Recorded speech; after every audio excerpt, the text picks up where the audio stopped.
Hello friends, நம்ம உடம்புக்கு ரொம்ப ஆரோக்கியமான ஆட்டு எலும்பு சூப்பு எப்படி செய்கிறதுன்னு பார்ப்போமா? வாங்க பார்க்கலாம். வீடியோக்குள்ளே போகிறதுக்கு முன்னாடி எஸ்ஆர்பி சிஸ்டர் சேனலை சப்ஸ்கிரைப் பண்ணிடுங்க. மறக்காமல் பெல் பட்டனை அமைக்கிருங்க. பிடிச்சிருந்தா ஒரு லைக் போட்டுருங்க. வாங்க வீடியோக்குள்ளே போகலாம். இந்த மாதிரி சூப்புக்குன்னு கேட்டிங்கனாவே மூளைக்கால், நெஞ்செலும்பு, ஈரல், மாங்காய், வயிற்றுக்குழி இந்த மாதிரி ஐட்டம்லாம் போட்டு சூப்புக்குன்னு தனியாக கொடுப்பாங்க. இந்த மாதிரி ஒரு 1/2 கிலோ வாங்கி வச்சுக்குவோம்.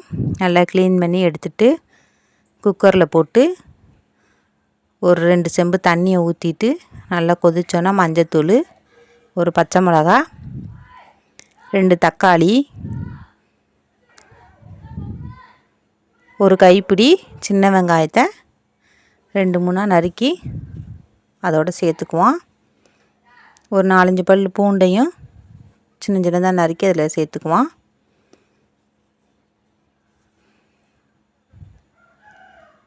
சீரகத்தூள் 2 ஸ்பூனு,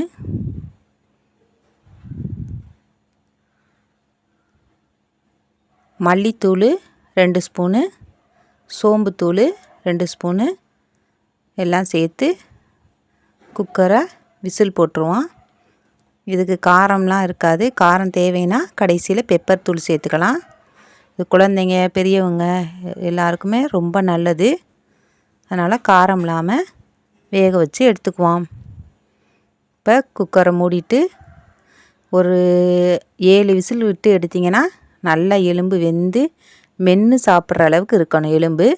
அந்த மாதிரி வெந்தாதே எலும்பு சூப்பு நல்லா டேஸ்ட்டாக இருக்கும். எவ்வளோ தண்ணி வச்சோம் வத்திருச்சு பாருங்கள்.